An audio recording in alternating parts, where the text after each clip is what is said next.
সম্মানিত দর্শক, একটা গুরুত্বপূর্ণ বিষয় নিয়ে আপনাদের সামনে লাইভে হাজির হলাম। আপনারা যারা বাংলাদেশে আছেন কিংবা দেশের বাইরে আছেন এবং রাজনীতি নিয়ে যারা খোঁজ খবর রাখেন, তারা খুব ভালো করেই জানেন যে গত প্রায় ১ সপ্তাহ ধরে বাংলাদেশে একটার পর একটা অলক্ষণীয় ঘটনা ঘটে যাচ্ছে। আমরা পর্দার সামনে এমন কতগুলো জিনিস দেখতে পাচ্ছি, যে সর্বনাশ ঘটে যাওয়ার পরে আমরা দেখলাম যে পর্দার আড়ালে এর চেয়ে বড় সর্বনাশ ঘটে গেছে। রাষ্ট্রীয় পর্যায়ে, সরকারি পর্যায়ে কিংবা অন্য কোনো পর্যায়ে, রাজনীতির পর্যায়ে। তো আজকের এই দিনটিতে অল অন এ সাডেন গতকাল থেকেই কথাবার্তা শুরু হলো যে মার্চ টু গোপালগঞ্জ। নতুন যে কিংস পার্টি হয়েছে, এনসিপি, ডক্টর মোহাম্মদ ইউনূসের দল। তো এই দলটি বর্তমান সময় সারা বাংলাদেশে তারা প্রোগ্রাম করে বেড়াচ্ছে।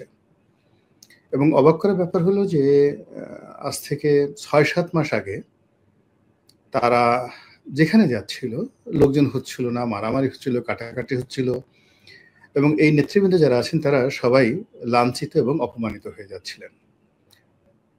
এবং এর মধ্যে জামাতের সঙ্গে তাদের সম্পর্কটা খারাপ হয়ে যায়। তো খারাপ হয়ে যাওয়ার পরে তাদের বিভিন্ন সভা সমিতি সমাবেশে জামাতের লোকজন যেভাবে তাদেরকে সাপোর্ট দিত, সেই সাপোর্টটা না পাওয়ার কারণে তারা বিভিন্ন জায়গাতে গিয়ে, সে বান্দরবনে, রাঙামাটির দিকে, খাগড়াছড়িতে গিয়ে, সব জায়গাতে গিয়ে এনসিপির যারা নেতৃবৃন্দ রয়েছেন তারা খুব নাজেহাল অবস্থার মধ্যে পড়েছেন, লাঞ্ছিত হয়েছেন। সাম্প্রতিক সময় বাংলাদেশের রাজনৈতিক যে প্রেক্ষাপট, বিএনপির সাথে জামাতের মারাত্মক যে দূরত্ব, তারপরে জামাতের সঙ্গে চরমোনাই পীরের যে যাকে বলা হয় রেষারেষি, না বন্ধুত্ব, আর চরমোনাইয়ের সঙ্গে বিএনপির যে রেষারেষি এবং রীতিমতো বিষোদ্গার। তো সব মিলিয়ে বিএনপি বিরোধী যে একটা মোর্চা তৈরি হয়েছে, বৃহত্তর মোর্চা তৈরি হয়েছে, এবং এই মোর্চার মধ্যে বিএনপির সঙ্গে যারা ছিল এরকম বেশ কয়েকটি দলও এসে যোগ দিয়েছে। এবং তার প্রেক্ষিতে স্মরণকালের সবচেয়ে বড় একটি সমাবেশ করেন চরমোনাই পীর সাহেব, তার সংগঠন, এবং সেখানে লোকজন আসছে, তারপরে যে সকল কথাবার্তা হচ্ছে পুরোটাই বিএনপি রাজনীতির বিরুদ্ধে এবং বিএনপির অন্তরে বারুদ ঢুকিয়ে দিয়েছে। ফলে কি হলো, বিএনপি চরমোনাই প্রথমে বিষোদ্গার হলো এবং সেই বিষোদ্গার শেষ পর্যন্ত গিয়ে জামাত ভার্সেস বিএনপির বিষোদ্গারে পরিণত হয়েছে। তো এই যে একটা রাজনৈতিক অবস্থা, এর মধ্যে এনসিপির কপাল খুলে গেছে। এর কারণ হলো যে পুরো যে বিএনপি বিরোধী শক্তিটি তারা সরকারি মদত চাচ্ছে, আর সরকারি মদত পাওয়ার জন্য তারা এনসিপির উপর নির্ভর করবে, বা এনসিপির সঙ্গে তাদের যে আগের সম্পর্ক ছিল প্রাথমিক দিকে, অর্থাৎ ২০২৪ সালে, সেই সম্পর্কটি আবার তারা নতুন করে এই সময়টিতে ঝালাই করছে। আর এর প্রেক্ষিতে দেখা গেল যে সারা বাংলাদেশে এনসিপি যে রাজনৈতিক প্রোগ্রামগুলো করছে জেলা পর্যায়ে, সেখানে লোকে লোকারণ্য, অর্থাৎ চরমোনাই পীর সাহেবের লোকজন আসছে, তো জামাতের লোকজন আসছে। তো যেই জায়গাতে সাধারণত এনসিপি গেলে ১০০-১৫০ লোক আসতো, সেখানে ৪,০০০-৫,০০০ লোক চলে আসছে। এবং সেই লোকগুলোর ছবি যখন পত্রপত্রিকায় এসছে, সঙ্গত কারণে এনসিপির যারা নেতৃবৃন্দ তারা তরুণ, তাদের মনে এক ধরনের যাকে বলে জিদ, অহমিকা, তাদের মধ্যে আত্মবিশ্বাস, রাষ্ট্র ক্ষমতা যাওয়ার জন্য বা তাদের প্রধানমন্ত্রী হওয়ার জন্য যে সুপ্ত বাসনা, এটি তারা মনে করছে যে একেবারে তার দ্বার প্রান্তে এসে পৌঁছে গেছে। এরই মধ্যে তারা বরগুনা, ভোলা দক্ষিণাঞ্চল সফর করছিল এবং সেখান থেকে চরমোনাই পীর সাহেবের বাড়িতে এসেছে, এবং সেখান থেকে তারা সিদ্ধান্ত নিল যে মার্চ টু গোপালগঞ্জ। এবং তারা যা করে সেটা হলো, তাদের যে কোনো কর্মকাণ্ডকে তারা প্রথমে ফেসবুকে স্ট্যাটাস দেয়, গণমাধ্যমকে জানানোর আগে ফেসবুকে আসে, তারপরে শেষে তারা প্রস্তুতি নেয়, এবং সেই অনুযায়ী আজকে তারা গোপালগঞ্জ গিয়েছে। তো গোপালগঞ্জকে ঘিরে যে কাণ্ড কারখানা গতকাল থেকে আজ পর্যন্ত ঘটছে, এবং এর ফলে আওয়ামী লীগের যে কি লাভ হচ্ছে, কি ক্ষতি হচ্ছে, এটা কি এনসিপির সঙ্গে, জামাতের সঙ্গে চরমোনাইয়ের আওয়ামী লীগের শত্রুতা, নাকি আওয়ামী লীগের বন্ধুত্ব? মানে আওয়ামী লীগের একটা করিডোর দেওয়া হচ্ছে বিএনপির এগেনস্টে।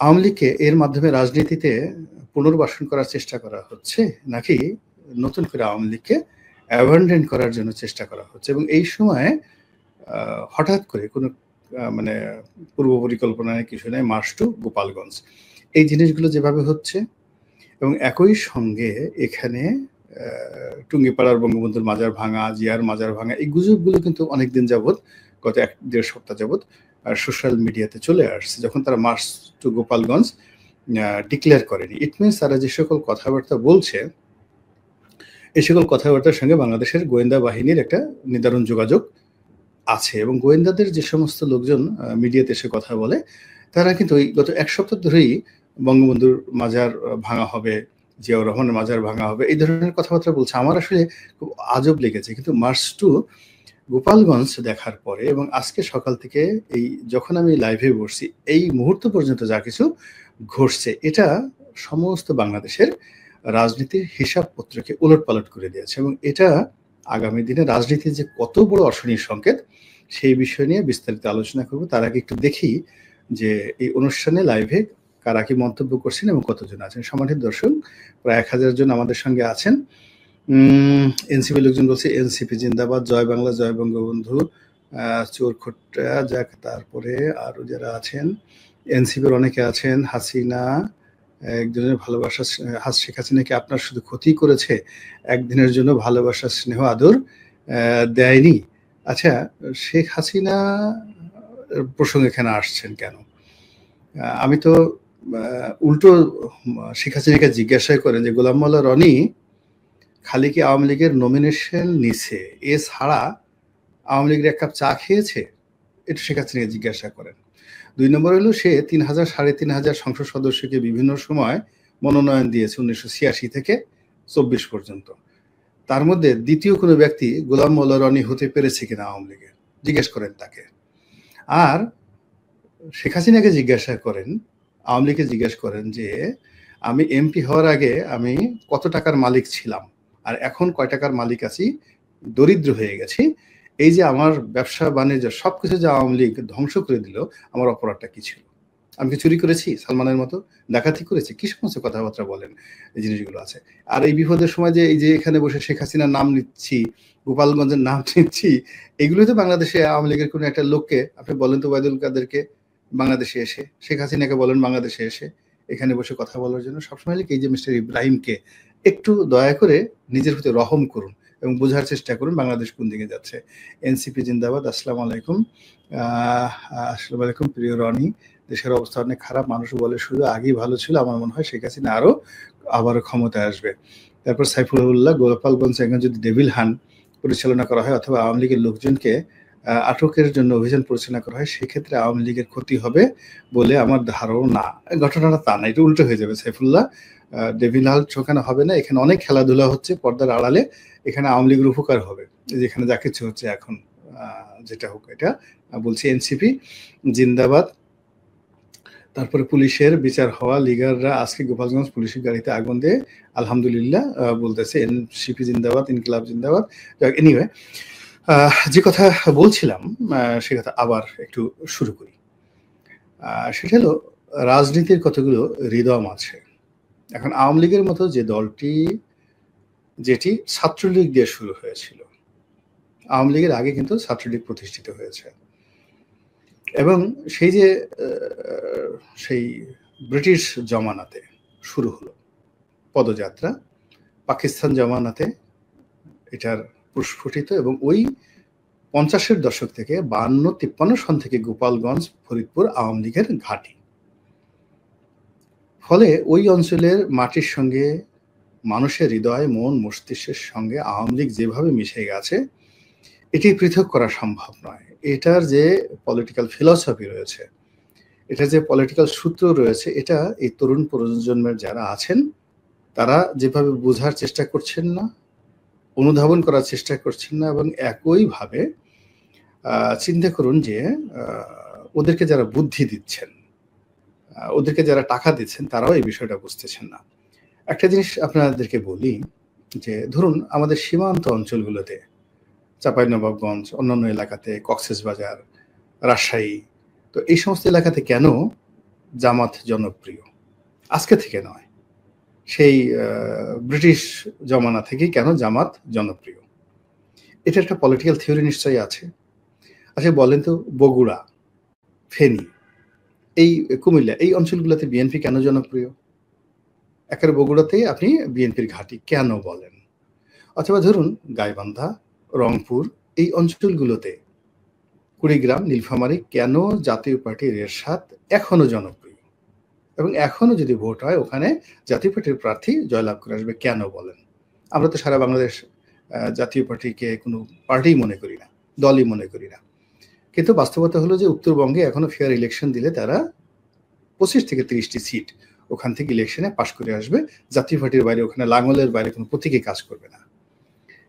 তদ্রূপ বৃহত্তর ফরিদপুর, মানে গোপালগঞ্জ, ফরিদপুর, রাজবাড়ী, তারপরে শরীয়তপুর, মাদারীপুর, এখান থেকে এগিয়ে যান বরিশালের মধ্যে অর্ধেকটা বরিশাল, পটুয়াখালীর অর্ধেক, বরগুনার অর্ধেক, মানে এই দক্ষিণাঞ্চলের জেলাগুলো অর্ধেক বিএনপির আর অর্ধেক হলো আওয়ামী লীগ।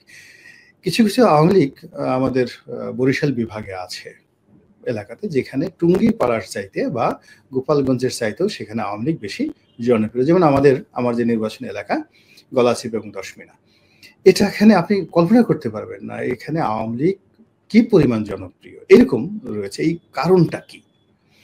কারণটা হলো রাজনীতির একটা সূত্র রয়েছে। সেই সূত্রটা হলো এটা বংশ থেকে বংশ পরম্পরায় এটা যাকে বলা হয় ভাইরাসের মতো ছড়াতে থাকে। বাপ যে রাজনীতি করে ছেলে সেই রাজনীতি করে। এটাই আমাদের দেশ নয়, সারা দুনিয়াতে হাজার বছরের ইতিহাস। আবার ধরুন আঞ্চলিকতা ভেদে, অর্থাৎ নেতা যে এলাকার, সে এলাকার লোকজন তাকে সাপোর্ট করে। এমনকি আপনি ধরেন এলাকাতে যে চেয়ারম্যান ইলেকশন হয়, উপজেলা ইলেকশন বা এমপি ইলেকশন হয়, সেখানেও একটা আঞ্চলিকতা কাজ করে। দুটো থানা আছে, একটা থানাতে ধরেন 50,000 ভোট, আর একটা থানাতে 1.5 লাখ ভোট। তো এমপি ইলেকশন যদি করতে হয়, তো ওই 1.5 লাখ ভোট যে এলাকাতে, ওই এলাকার প্রার্থী হতে হবে। যে দল ওই এলাকার প্রার্থী দেবে তারাই জয়লাভ করবে। কিন্তু দেখা গেল আপনি খুব যোগ্যতম একটা প্রার্থী দিলেন, কিন্তু তার বাড়ি অন্য থানায় যেখানে 50,000 ভোট, সেই প্রার্থী কোনোদিন বাংলাদেশে পাশ করবে না। এটা হলো আমাদের দেশের রাজনীতির একটা নর্মস এবং কালচার। তো সেই দিক থেকে এই যে গোপালগঞ্জ, এটা একেবারে আওয়ামী লীগ যতদিন আছে, বঙ্গবন্ধু যতদিন এই নামটা থাকবে বাংলাদেশে, ততদিন পর্যন্ত এই গোপালগঞ্জ, বৃহত্তর ফরিদপুর, এটা আওয়ামী লীগের একটা ভোট ব্যাংক। এই গেল এক। 2 নম্বর হলো যে এনসিপি যে এখানে যে গেলেন বা যারা এইখানে অনুষ্ঠান করতে গেলেন, এটা তাদের ঠিক হয়েছে কিনা? আমি বলবো যে এটা কোনো অবস্থাতেই তাদের ঠিক হয়নি। এটা তাদের একটা রং সিদ্ধান্ত। তারা বয়সের তরুণ, রাজনীতির এই খেলাধুলাগুলো তারা বোঝেন না, এবং তারা এখনো পর্যন্ত আওয়ামী লীগ, বিএনপি, জামাতের মতো কম্পোজিট যোগ্যতা অর্জন করেনি। মানে যেমন বিএনপিতে বুদ্ধি দেওয়ার জন্য বিএনপির ভিতরে লোক আছে, তাদেরকে কোনো ইউটিউবারের বুদ্ধি দরকার হয় না। আবার বিএনপিকে ফাইন্যান্স করার জন্য বিএনপি করে এরকম লোকই আছে, টাকা পয়সা দেওয়ার মতো। আওয়ামী লীগেরও আছে, জামাতেরও আছে। তাহলে টাকা আছে, নিজেদের বুদ্ধি আছে, আর নিজেদের সাংগঠনিক ক্ষমতা রয়েছে। তো সেই দিক থেকে আপনি চিন্তা করেন এনসিপির যে ফান্ডামেন্টাল পাওয়ার কি? তাদের তো কোনো ফান্ডামেন্টাল পাওয়ার নেই। এটা আবেগ। মানে আমাদের দেশের যে গণ অভ্যুত্থান হয়েছে, শেখ হাসিনার পতন হয়েছে, এই আবেগের যে ফসল আমাদের কিছু তরুণ বিপ্লবী, এই আবেগটাই শুধুমাত্র তাদের পুঁজি। কিন্তু তাদের রাজনৈতিক অভিজ্ঞতা, তাদের অর্থ, তাদের বংশমর্যাদা, তাদের যাকে বলা হয় কানেক্টিভিটি, সোশ্যাল কানেক্টিভিটি, এটি ছাত্রলীগ বা ছাত্র দলের, আপনি ধরুন 100 জন ছাত্রলীগের 100 জন নেতার মধ্যেও, মানে এখন যারা এখানে শীর্ষ পর্যায়ে আছেন, তারা তাদের বিগত জীবনে পৌঁছতে পারেননি। এবং এখনো যদি এদের পেছন থেকে ডক্টর ইউনূসকে সরিয়ে নেওয়া হয়, তারপরে শেষে এদের পেছন থেকে যদি জামাত সরে যায়, এদেরকে যারা টাকা পয়সা দিচ্ছে তারা যদি টাকা পয়সা না দেয়, তাহলে এখানে যারা নেতৃবৃন্দ রয়েছেন তারা ছাত্রলীগ, শিবির এবং ছাত্র দলের যে টপ 100 যে লিডার, তাদের সঙ্গে এক টেবিলে বসে রাজনীতি করবেন। এই অবস্থায় তারা এখনো পৌঁছান নাই। তো ফলে কি হচ্ছে, তারা টাকা আনছে কোনো শিল্প গ্রুপের কাছ থেকে। ইউনূস সাহেব তাদেরকে টাকা ওইভাবে দিচ্ছেন না। কেন? ইউনূস সাহেব বেসিক্যালি একজন কৃপণ মানুষ। এবং তিনি উপার্জন করতে জানেন, কিন্তু রাজনীতির ময়দানে টাকা খরচ করতে হলে বিশাল একটা হৃদয় লাগে, হার্ট লাগে। তো সেটা ইউনূস সাহেবের এখনো হয়নি। ফলে ইউনূস সাহেব এই ছেলেদেরকে টাকা দিচ্ছে, আমার কাছে এটা মনে হচ্ছে না। ফলে এই ছেলেরা বিভিন্ন কর্পোরেট হাউস থেকে তারা টাকা পয়সা আনছে। ফলে সেই কর্পোরেট হাউসের বুদ্ধি তাদেরকে শুনতে হচ্ছে, ডিমান্ড তাদেরকে শুনতে হচ্ছে। ২ নম্বর হলো তাদের নিজেদের বুদ্ধি নেই। তারা কখনো ফরহাদ মাজারের কাছে যাচ্ছে, কখনো পিনাকি সাহেবের কাছে যাচ্ছে, তারপরে তারা কখনো মাহমুদুর রহমান আমার দেশ সম্পাদক তাদের কাছে যাচ্ছে। এরকম অসংখ্য মানুষের, জামাতের আমিরের কাছে যাচ্ছে, জামাতের নেতা ডক্টর শফিকের কাছে যাচ্ছে। তো এদের সবার বুদ্ধি পরামর্শ নিয়ে তারা একটা সিদ্ধান্ত নিতে হচ্ছে। এরপর হলো যে জনসমর্থনের জন্য তাদেরকে এখন সবার সহযোগিতা নিয়ে মাঠে যেতে হচ্ছে। তো সেই ক্ষেত্রে এই শক্তি, যেখানে আবেগ এবং মানে তাদের পুরো যে শক্তির যে সূচকগুলো আছে, যেগুলো বাইরে থেকে আসছে, এইগুলো নিয়ে সামনে এগোনোর জন্য তাদের সবচেয়ে নিরাপদ জায়গা ছিল ঢাকা শহর এবং অন্যান্য যে সকল মেট্রোপলিটন সিটিগুলো রয়েছে, যেমন গাজীপুর, নারায়ণগঞ্জ, রাজশাহী, সিলেট, এই জায়গাগুলোতে যেখানে আধুনিক লোকগুলো বসবাস করে, শিক্ষিত লোকগুলো বসবাস করে, এবং যেটাকে ফ্লোটিং ভোট বলা হয়, ভ্রাম্যমান ভোট বলা হয়, সেই ভ্রাম্যমান ভোট সবচেয়ে বেশি এই সমস্ত এলাকাতে। তো কাজেই এই সমস্ত এলাকাতে যদি এই যুবকেরা তাদের যে শ্রম মেধা বেশি বিনিয়োগ করতেন, তাহলে তাদের সফলতাটা বেশি আসতো। কিন্তু এখন তারা যদি বগুড়াতে যেতে চায় এবং বগুড়াতে গিয়ে যদি বিএনপিকে চ্যালেঞ্জ জানাতে চায়, তাহলে তাদের যে জিনিসটা হবে সেটা হলো তাদের যেটা হবে সেটা শুধুমাত্র তারা পরাজিত হতে থাকবে, অপমানিত হতে থাকবে আর কি। তো সরি, আমার একটা ফোন আসতেছে বারবার, শুধুমাত্র এই। তো এরপরে যেটা হবে যে তারা শুধু বারবার পরাজিত হতে থাকবে। তো সেই দিক থেকে আমার কাছে মনে হচ্ছে যে এই যে তারা গোপালগঞ্জ গেল, এটা তাদের একটা ঐতিহাসিক ভুল। এখন দেখেন গোপালগঞ্জে কি ঘটেছে। প্রথমত, গত কয়েক মাস যাবৎ ছাত্রলীগের কোনো মিটিং হয় নাই, মিছিল হয়নি। শেখ হাসিনার নামে কোনো স্লোগান হয়নি, বঙ্গবন্ধুর নামে কোনো স্লোগান হয়নি। কিন্তু গত 2 দিন ধরে পুরো গোপালগঞ্জের প্রত্যন্ত অঞ্চলে, গ্রামে গঞ্জে হাজার হাজার মানুষ রাস্তায় নেমে আসছে। তারা রাস্তা ব্লক করছে, গাছ কেটে কেটে তারা রাস্তায় ফেলে দিচ্ছে। এই যে রাজনৈতিক উদ্দীপনা, এই উদ্দীপনাটা দেখবেন কালকে ফরিদপুরে চলে যাবে, পরশুদিন ভেদরগঞ্জে চলে যাবে, আলফাডাঙ্গাতে চলে যাবে, শরীয়তপুরে চলে যাবে, মাদারীপুরে চলে যাবে, বাগেরহাট চলে যাবে, খুলনা সদরে চলে যাবে। এগুলো ভাইরাসের মতো। এই সাহস কিন্তু, ভয় যেমন খুব ভাইরাসের মতো, সাহসটাও কিন্তু খুব ভাইরাসের মতো একটার পর একটা ঘটতে থাকে।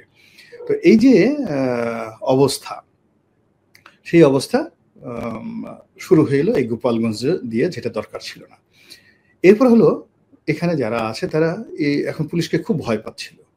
এই কারণে গোপালগঞ্জে যাদেরকে এই রেজিম চেঞ্জ হওয়ার পরে নিয়োগ দেওয়া হয়েছে, এরা বেশিরভাগই বিএনপির লোক এবং জামাতের লোক, পুলিশের যারা কর্মকর্তা আছেন। তো এই পুলিশ এবং জামাতের যারা লোকজন আছেন, তারা ওখানে গিয়ে আওয়ামী লীগ নিধনের সর্বোচ্চ চেষ্টা করে যে সফলতা আজকের দিন পর্যন্ত এনেছে, সেই পুলিশ মার খেল। এবং সঙ্গত কারণে ছাত্রলীগের যারা বা যুবলীগের যারা, আওয়ামী লীগের যারা লোকজন আছে, তারা তো বুঝতে পারছে যে এই পুলিশ গোপালী পুলিশ নয়, এই পুলিশ আওয়ামী পুলিশ নয়, এই পুলিশ হলো জামাতি পুলিশ, এবং এই পুলিশ বিএনপির পুলিশ। তো বিএনপি তো এখন কাজ করছে না, এখন যে পুলিশ আছে জামাতি পুলিশ। এবং জামাতি পুলিশ আপনি দেখলেই বুঝতে পারবেন যে এরা জামাতের পুলিশ। মুখে খোঁচা খোঁচা দাড়ি, কথাবার্তা ওইরকম, গালগুল, আপনি দেখলেই জামাতের মধ্যে একটা দাড়িপাল্লা ভাব আছে। সেটা পুলিশে থাকুক আর সিভিল সার্ভিসে থাকুক, আপনি বুঝতে পারবেন। এই যে জামাতি পুলিশগুলো অ্যাসল্টেড হলেন এবং সামনের দিনগুলোতে তারা টার্গেটে পরিণত হলেন। ফলে জামাত তাদেরকে যেভাবে পুলিশ দিয়ে সহযোগিতা করতে পারত, ওটা হলো না। সবচেয়ে বড় ব্যাপার হলো যে বঙ্গবন্ধুর মাজার থেকে শুরু করে বিভিন্ন এলাকা, এই যে এখন র্যান্ডমলি সেনাবাহিনী টহল দিচ্ছে এবং পাহারা দিচ্ছে। তো সেনাবাহিনী যখন পাহারা দিচ্ছে বঙ্গবন্ধুর মাজার রক্ষা করার জন্য, তখন আল্টিমেটলি রেজাল্টটা কার দিকে গেল? আওয়ামী লীগের দিকে গেল। ২ নম্বর হলো যে এই কাজে সেনাবাহিনী বিরক্ত এবং বাংলাদেশের মতো জায়গাতে, পাকিস্তানের মতো জায়গাতে সেনাবাহিনীর বিরক্তি নিয়ে কোনো রাজনৈতিক দল রাজনীতি করতে পারবে না। কোনো সিভিল সোসাইটি মুভ করতে পারবে না। তাদের সঙ্গে সেনাবাহিনীর একটা সম্পর্ক থাকতে হবে। তো গত কয়েক মাসে সেনাবাহিনীর সঙ্গে সরকারের যে দূরত্ব, এনসিপির সঙ্গে যে দূরত্ব, তারপরে শেষে যারা ক্যান্টনমেন্ট আগুন ধরিয়ে দিতে চায়, এই টোটাল গ্রুপগুলো যখন এক হয়ে গেছে এবং এক হওয়ার ফলে কি হলো, এই যে সেনাবাহিনী যারা মূলত আওয়ামী লীগকে উচ্ছেদ করেছে, ফলে সঙ্গতি কারণে তারা দেখবেন যে আওয়ামী লীগকে নিরাপদ আশ্রয় মনে করবে আবার, এবং যাকে যে হচ্ছে বাংলাদেশে আলামত কিন্তু সেই দিকে যাচ্ছে। ফলে কাজেই এই যে যারা এনসিপির যারা লোকজন আছেন, তারা এই সময়টিতে এইভাবে গোপালগঞ্জ নিয়ে কান না চুলকালেও তাদের ভালো হতো। এইগুলো এক। ২ নম্বর হলো যে তারা এই সময়টিতে একটা অসাধারণ সুন্দর সময় পেয়েছেন। তো সুন্দর সময় পেয়েছেন, সেই সুন্দর সময় পেয়ে গত ১ সপ্তাহ ধরে তারা যেভাবে একটার পর একটা সফল অনুষ্ঠান তারা করে যাচ্ছিলেন, এবং ১৯ তারিখে ঢাকাতে জামাতের যে মহাসমাবেশ, যেখানে তারাও হয়তো থাকবেন, এই মহাসমাবেশের জন্য ইতিমধ্যে ১০,০০০ গাড়ি বুক করা হয়েছে এবং ঢাকাতে ১০ লাখ লোক জামাত সেখানে সমাবেশে আয়োজন করবে। এই পুরো মানে যে প্রক্রিয়াটি, এই প্রক্রিয়াটি নষ্ট হয়ে গেল এই গোপালগঞ্জ থেকে।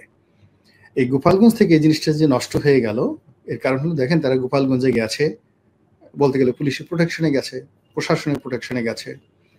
২ নম্বর হলো সেখানে লোক সমাবেশ তারা করতে পারেনি, এবং তারা যেখানে ফুল পুলিশ প্রোটেকশনে 100% পুলিশ প্রোটেকশনে সমাবেশ করবেন, চেয়ার টেয়ার বসেছেন, সেখানে ছাত্রলীগ গিয়ে ঢুকে সেই চেয়ার টেয়ার ভেঙে দিয়েছে এবং তাদের সাথে দৌড়দৌড়ি করেছে, এবং তারা মঞ্চে বক্তব্য দিচ্ছেন, সামনে বসার মধ্যে কোনো লোক নেই। এই যে আমি যতক্ষণ পর্যন্ত লাইভে তাদের অনুষ্ঠান দেখলাম, তারা দাঁড়িয়ে দাঁড়িয়ে মঞ্চে, বিরাট মঞ্চে সবাই বক্তব্য দিচ্ছেন, কিন্তু তাদের সামনে দর্শক তারা বসে বসে শোনার মতো অবস্থা নেই। সবার মধ্যে একটা আতঙ্ক, এই বোধহয় ছাত্রলীগ আসলো, এই বোধহয় মারামারি করতে হবে, এই বোধহয় দৌড় দিতে হবে, এর মধ্যে পুলিশের গাড়ি ভেঙে গেছে। মানে এই যে একটা বিশ্রী অবস্থা, রাজনীতিতে একবার যদি কেউ ব্যাকফুটেজে চলে যায়, তাহলে সে আর দ্বিতীয়বার আসে না। এনসিপি প্রথম থেকে ৪-৫ বার সে ব্যাকফুটেজে গেছে। আবার তাকে ধরে ধরে একবার ডক্টর ইউনূস সাহেব এনেছেন, একবার জামাত এনেছে, একবার চরমোনাই এনেছে, এভাবে ধরে ধরে নিয়ে সামনে আনে, আর তারা এই একটার পর একটা ইস্যু তৈরি করে, কখনো নারী কেলেঙ্কারি, কখনো চাঁদাবাজি কেলেঙ্কারি, কখনো আইফোন কেলেঙ্কারি, এরকম নানা রকম কেলেঙ্কারি হচ্ছে, কখনো ওই যে নিয়োগ বাণিজ্য কেলেঙ্কারি, এদের মধ্যে নতুন দরবেশ তৈরি হয়েছে, আবার এই যে তাদেরকে নিয়ে যে সমস্ত কথাবার্তা হচ্ছে। ফলে এই দলের মধ্যে যারা ডেডিকেট, এনসিপির মধ্যে যারা ডেডিকেট, আমি যেমন হাসনাতকে আমার পছন্দ হয়, সার্জিসকে আমার খুব পছন্দ হয়, যে এই দুজনকে আমার মনে হয় যে বেশ ভালো, তারা ভালো। তাসনিম যারা যে মেয়েটা আছেন, উনি বিদেশ থেকে লেখাপড়া করে আসছেন, মেধাবী, এদের রাজনীতিতে আসা উচিত। কিন্তু একটার পর একটা যদি সিদ্ধান্ত ভুল হতে থাকে, তাহলে দেখা যাচ্ছে যে এখন এদের হয়তো ২৫ থেকে ৩০ জন শীর্ষ নেতা আছেন এই মুহূর্তে। তার মধ্যে হয়তো খুব ভালো মানের আছেন, যাদের বিরুদ্ধে এখন পর্যন্ত কোনো দুর্নাম, বদনাম, চাঁদাবাজির কোনো রকম অভিযোগ আসেনি, কোনো মানে নারী কেলেঙ্কারি বা পুরুষ কেলেঙ্কারি, পারভার্সন, চরিত্রহীনতা, এই জিনিসগুলো আসেনি। তো এইরকম ১০ জন ছেলে বা মেয়ে যারা ভবিষ্যতে রাজনীতির জন্য সম্পদ হতে পারতেন, তারা তো এরকম ভুলের কারণে এরাও হারিয়ে যাবেন। তো কাজে আমার কাছে মনে হচ্ছে যে যতক্ষণ না পর্যন্ত ইলেকশন না আসে, এস্টাবলিশ না হয়, সবসময় হলো সুবিধাজনক জায়গাতে, যুদ্ধের যে ময়দানে যারা যুদ্ধের ময়দান সিলেকশন করতে পারে, গ্রাউন্ড সিলেকশন করতে পারে, তারাই যুদ্ধের অর্ধেক জিতে যায়। আর যুদ্ধের ময়দানে যারা গ্রাউন্ড সিলেকশনে ভুল করে, তারা কিন্তু অর্ধেক পরাজিত হয়ে যায় যুদ্ধ শুরুর আগে। তো সেই ক্ষেত্রে মানে যে সকল জায়গা খুব ঘাঁটি, মানে রাজনৈতিক দলগুলোর ঘাঁটি, সেটা জামাতের ঘাঁটি হোক, জাতীয় পার্টির ঘাঁটি হোক, আওয়ামী লীগের ঘাঁটি হোক, বিএনপির ঘাঁটি হোক, সেখানে এই নতুন দলটির একেবারে যাওয়ার প্রয়োজনই নেই। গোপালগঞ্জে কয়টি ভোট আছে, কয়টি সংসদীয় আসন আছে, সারা বাংলাদেশ তো তাদের জন্য খোলা। তাদেরকে কেন গোপালগঞ্জে যেতে হবে এবং সেখানে গিয়ে লাঞ্ছিত, অপমানিত হয়ে, বিতর্কিত হয়ে এভাবে আসতে হবে, একটা হুমকির মধ্যে থাকতে হবে কেন? এই জিনিসটা আমার মাথায় ঢুকছে না। জাতীয় রাজনীতি করছি সেই ২০০১ সন থেকে। তারপরে শেষে এর আগে রাজনৈতিক কর্মী ছিলাম, কর্মীর আগে নেতা, পরে নেতা হয়েছি। নেতা থেকে এমপি হয়েছি। তো এই সময়টাতে অনেক কিছু দেখলাম। কিন্তু এই যে এখন যা কিছু হচ্ছে, আমার এই অভিজ্ঞতার সঙ্গে মিলে না। আমার কাছে মনে হচ্ছে না যে এখানে একটা ভালো কিছু হতে যাচ্ছে বাংলাদেশে। সেটা জামাত যা কিছু করছে, এনসিপি করছে, চরমোনাই যা কিছু করছে, আমার কাছে মনে হচ্ছে না যে ভালো কিছু হচ্ছে।